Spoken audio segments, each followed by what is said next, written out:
Hello and welcome to PGurus channel. This is episode number 72, Jan 12th, 2021. I am with Sridhar Chityalaji. Sridharji, namaskar and welcome to PGurus channel. Namaskar and good morning, sir. So this impeachment proceedings are moving forward, and I think again it is moving along partisan lines. Sridharji, can you quickly give us an update on where all things stand, how the Republicans are looking at it? What about the Senate? And is Section 25 option now closed? Great. The Section 25 amendment was attempted yesterday in the House. It was universally declined by the Republicans, the House Republicans. So it did not go anywhere. Without that getting passage, they would not be, able to table it to the Mike Pence, who's the vice president, to summon the Trump team and pass the resolution and ask president to resign or leave, or throw him out and terminate and vice president to take over. That didn't go anywhere, so that was quickly terminated. And I think House leader recognized that it's a no-show. So they went on immediately. They went on to the next phase, which is the articles of impeachment. The articles of impeachment has been framed, and they are terming this incitement of violence against the sitting government or the capital, as well as an elected president. Almost they call it as an act of threat, an imminent threat, an act of imminent threat to the government. So therefore, the articles is framed along those lines. One has to see the articles to see what exactly is the content and how it has been framed. They expect there was 195 that moved to about 202. Still, the numbers are not there. Some absentees and members on leave because of COVID and so on. It's quite conceivable that they will make up the numbers. I have a feeling, notwithstanding the fact that there was some rumble, it will very much be partisan. It's likely, otherwise House will not take it up. It's likely that they will get the votes. All it requires is a simple majority. So they will pass the impeachment motion and send it to the Senate. And we all discussed it. The transition point for that is around 1920th. And so you will see the House impeaching, potentially. Okay, not yet done. Things can happen. And Kevin McCarthy, who is the House leader, has been adamantly against. He recognizes that Nancy probably is well down the path, but advocating to President-elect Biden, look, this is, please advise your party members to shy away from this and then focus and say, let's all come together and let's take this country forward and let our focus be around the immediate priorities that confront us rather than the first days being, consummated by the debate around, what happened in the previous impeachment. So this could kind of, again, very similar, go along the partisan line. So I think that was his Kevin McCarthy. Obviously, some of the senators whom we know, Josh and Lindsey and Ted Cruz and so on, they're all not in favor. But Mitch McConnell knows that 19th to 20th is the transition point. He may allow or he may defer everything to the 20th. And then it raises an interesting point, which is, okay, 20th, he leaves office at 1 p.m. So, what's going to happen? Are you going to impeach a non-sitting member, opening up a constitutional problem, so which is a precedent? Now you can call when Republicans have majority in the House and the Senate. They can say, hey, you guys impeach. So we have to impeach someone else, who is sitting and who did this, this, and this. So therefore we can call him. So I think we are on a slippery slope on that constitutionally. But the left media, as well as the House, feel they can impeach him in 20 days, which I don't know whether that is going to be feasible, because you have to establish that we discussed his rules and so on and so forth. We must tell that in history thus far, no US president has been impeached and prosecuted. So this is all a moot point. So I don't know what the point that the Democrats are trying to make, because now, if you notice, even people like Senator Josh Haley are being witch hunted down, and somebody can have an opinion and you don't go and start witch hunting them, and you're seeing that a lot of companies are now saying they're pausing funding. They should pause funding to both parties, in my opinion. I don't think the Democrats have covered themselves in any glory here either. So we don't know who was the perpetrator of the riots, who did it, was it planned? It appears to be planned for, that viral effect of, having that visceral feeling where people were shown climbing the Capitol. There were steps, for God's sake. I mean, why do you have to climb? It's just to the theatrics, nothing else. Anyway, so this is just my opinion. Let's move on, sir. The next point here is that the tech companies, they've all taken a beating yesterday, and now the world leaders are beginning to weigh in on what these tech companies are up to. In fact, some countries are even mulling legislation to curbing them, isn't it? It is. It is. It's the fallout to the technology companies is reverberating across the various global country capitals. Angela Merkel was the first leader to come out and say this is very disturbing that a sitting president can be you know banned from the channels. Okay, and if I say this, it's whether it is coincidental or sequential or whatever you may want to call, somebody who is very senior in the Democratic Party says, okay, this person should be banned, and then a few hours later the ban kind of comes in. May not have been linearly connected, but making such statements is not very helpful. Okay, and in it only kind of reinforces what already these tech companies have been doing. So Angela started, then the Russian opposition leader said this looks like Russia, and we covered that yesterday. But today it has, from EU, Manfred Weber, Claude Vion, then the French finance minister, Bruno Le Maire. Then you have also, believe it or not, left-wing leader from Norway, Jonas Gahr. All of them have stepped in and stated, hey, this doesn't look very good. It doesn't look very good. And, the Australian treasurer, Josh Frydenberg, went on to basically say,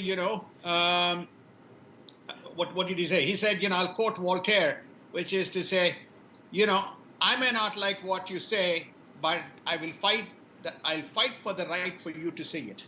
Okay, that just probably sums up, which is to say, this is a democracy. This is not, Hugo Chavez or Fidel Castro or, Maduro regimes we are talking about, right? So, that's exactly what the tech companies are demonstrating. I think that's one part of it, which everybody, they didn't stop there. They've been starting to, they have put some conditional restrictions or ban on Ted Cruz, Rand Paul, Josh Hawley. They started to do all these kinds of things under the situation potential. I don't think these guys were inflammatory in any way. So what are these rules? And then the lady who, from Twitter, the lady who, formed the framework of the rules, which resulted in the ban of President Trump, is being paraded as a great soldier or what you call, there's no other word, which is to say, hey, a very famous personality who is responsible for banning. I would be very reluctant. I would be very, very concerned if I'm taking such a step, right? So you find that, this is the type of what you call partisanship that you are witnessing, which you probably in a corporate world, all decisions are made and everything is done in a manner which is within the principles of the corporate rather than a great advocacy to be made out of it. So all this has sent shivers, and you can see the platform speech. But what the leaders have stated is this is what now the next is the corporate. Corporates are saying, can we therefore now rely on infrastructure from these guys? And let us say I've given political donations to a party.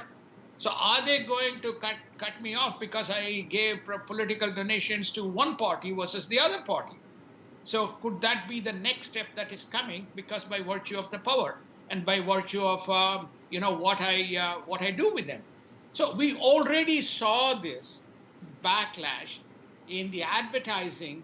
People forget about 4 months ago when some specific positions were taken around this BLM and Antifa type of movements, and when some of the social channels were, I won't use the word sympathetic, but less harsh, you found that brands did not want to be associated. So many of them started to kind of walk out.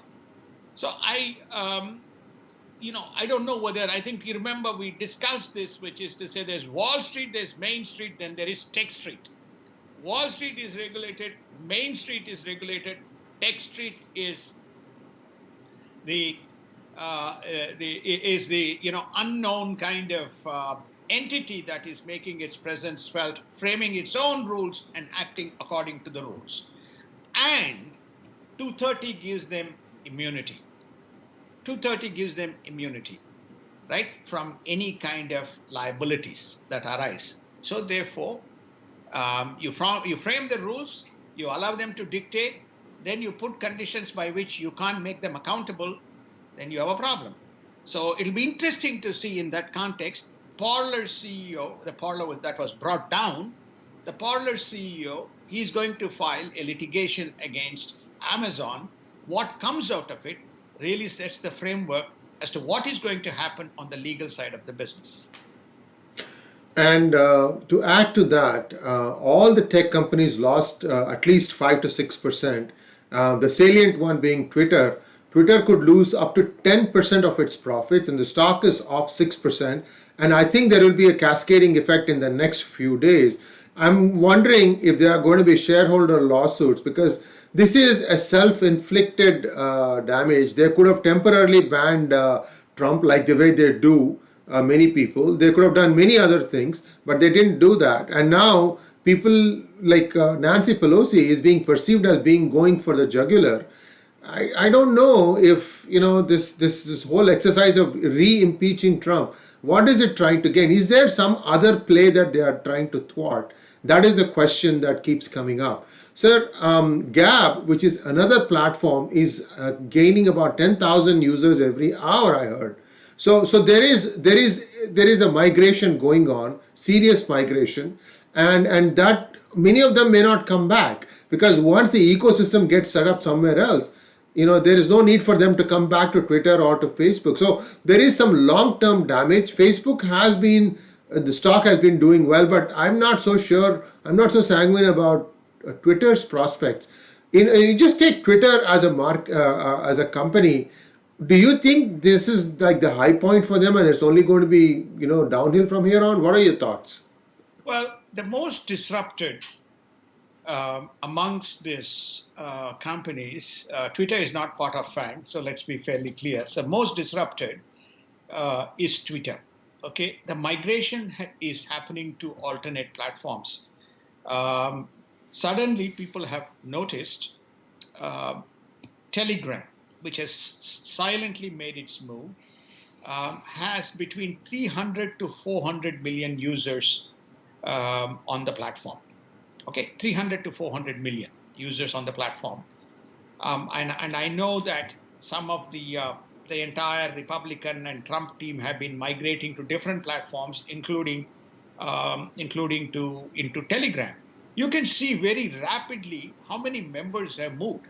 Right. This is why I talked about the greatest migrations that is taking place, almost unexplained in the background. Their market cap is about, I don't know, I think 3.2 or 3.4 billion dollars, if my numbers are correct. What they have done is they have basically built their own infrastructure. They recognize that they are not going to be reliant on the same boys of Microsoft, Amazon, and Google, because who provide the cloud infrastructure services. So they have recognized and they've thought ahead of the game, and made the statement, which is to say, we knew something like this is coming because we are Russian. So we have built our own global infrastructure around the world.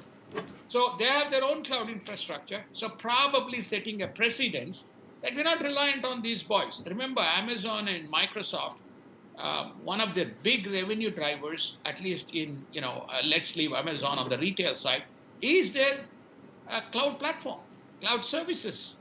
That's one of the big revenue drivers of these two companies. And what did Amazon do? They put a blockade on Parler.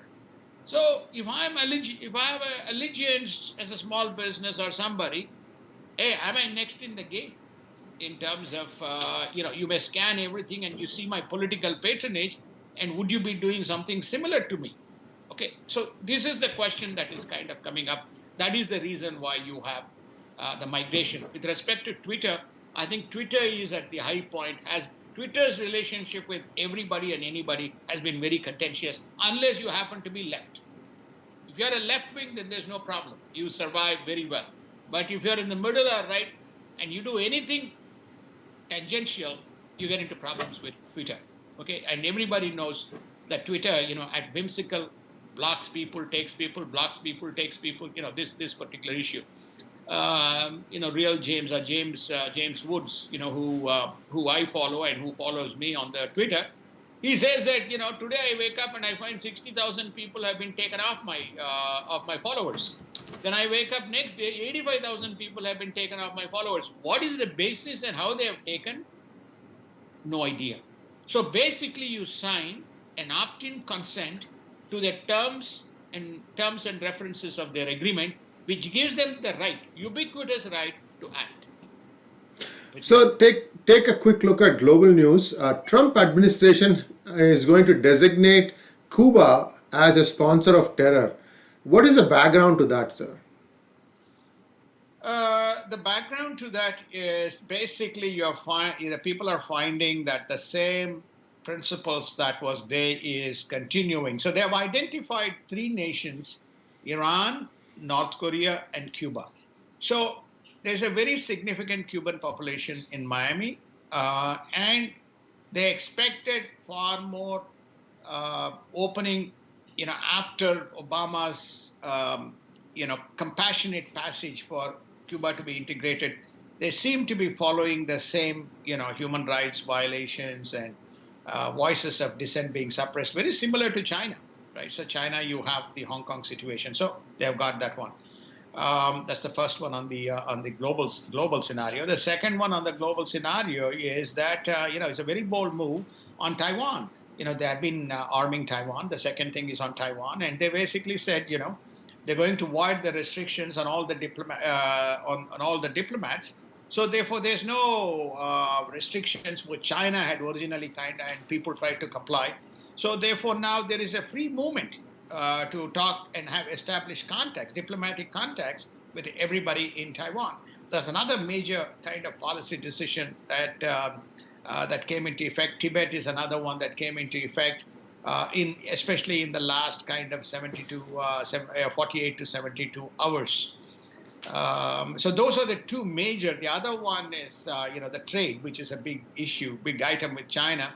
So Iyer has spoken with, who was the trade representative and advisor to President Trump, with Wilbur Ross being the Commerce Secretary, basically saying, please keep your pedal on, don't let it slip, keep the pedal on the tariffs and sanctions. So I think that's the situation.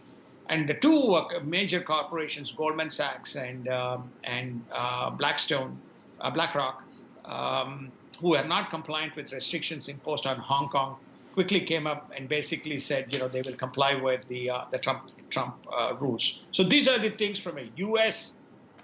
Point of view as an extension to Cuba.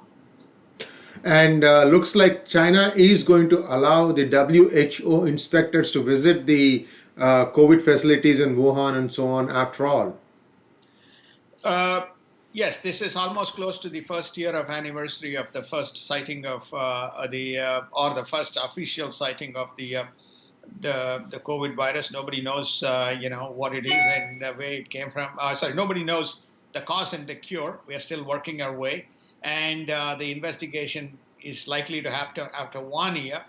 I'm not sure about Wuhan. They are allowing entry into China, but whether they have been finally given the permission to go to Wuhan is not clear. But it's possible that that Wuhan is also open. Having said that, China itself has shut down 6 provinces, which seems to be having high growth rates in the COVID virus. Looks like the European Unity or European Union wants to have a tech alliance with Biden, especially vis-a-vis the 5G ban imposed on Huawei. So EU again beginning to navigate towards Biden. So you have this pan-European policy that we've always talked about that the Democrats like to do. So there's a slight shift in stance there. I don't know if EU did not want to deal with Trump. I think it is just a matter of timing. What are your thoughts on that? No, it's not timing. I think that you see, it's president-elect is certified. He is now Biden. He's going to be sworn in as the president, right? So therefore, what EU is saying is, look, we had a policy agreement with Trump, which is this is France and Germany joined a bit late, but France and Britain, UK, led the efforts to have an alternative to Huawei, and they became part of the consortium. Actually, this thing started, if you go back in time, we have reported this. This 5G alternative started as a part of the Quad efforts between Japan, United States, and India. And most recently, again, we reported in the show that when India ran out of some equipment which is reliant on Huawei, Japan stepped in and gave them the software and the equipment. So therefore, this is a continuation of the policy.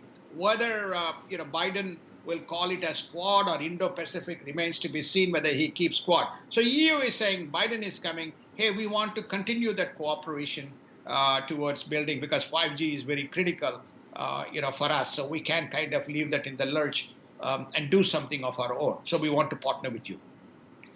Looks like India showed goodwill in returning the captured PLA soldier.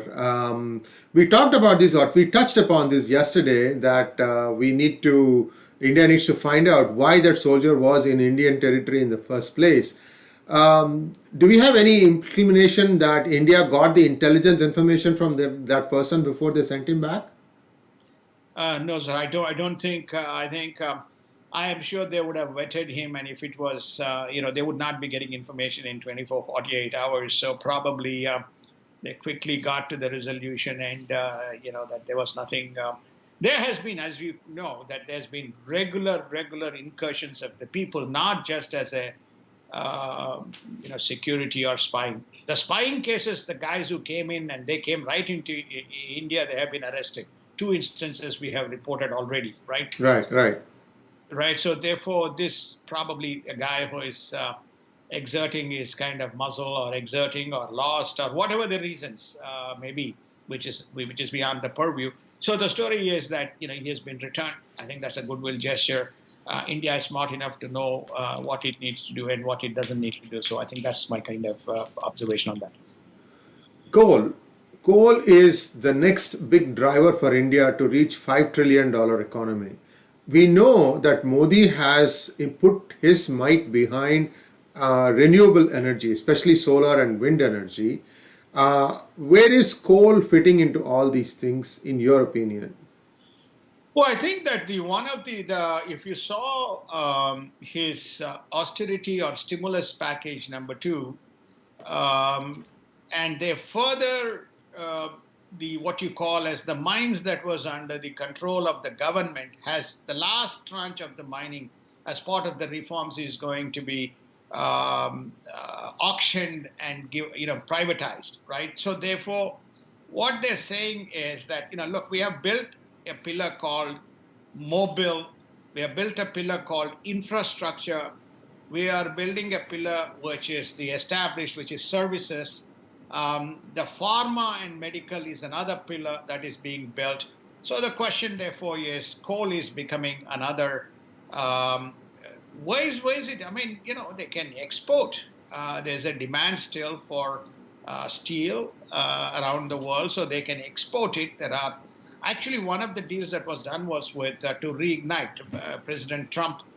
This is a deal with President Trump. I don't remember the exact number. Somewhere close to $700 million worth of trade deal was done, where the United States will be, exporting coal from India, especially the Rust Belt, to ignite the Rust Belt. So they're saying that there's an opportunity, especially around. So in terms of your alternate energy, that is the domestic kind of consumption. So India is now today the largest producer of solar energy, right? So they're the largest producer of the solar energy.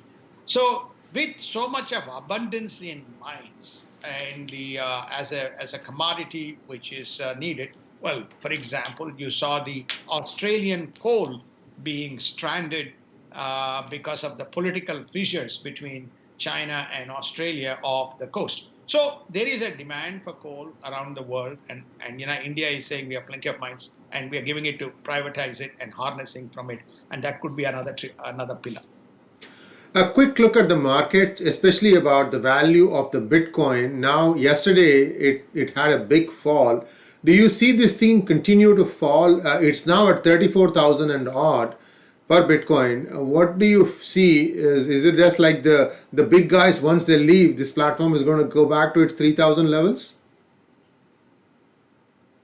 There are bulls in the market. They expect Bitcoin to be $100,000 by end of the year.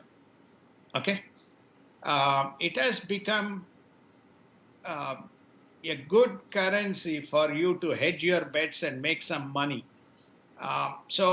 And the regulators say, well, you want to list it in the exchange and trade and make it transparent rather than hide your money, then we are going to allow it for you to trade on an exchange. So they've been regulating, and United States has got at least two exchanges where you can actually trade on it. So it is fairly official that this is now a tradable and trading commodity. The gyrations in the market is a demand and supply game, and the market is driven by the demand and supply. As the demand goes up when the supply is less, because you remember you have to also mine these bitcoins, right? So you are constrained by mining as well. There's a big scandals that came from Japan.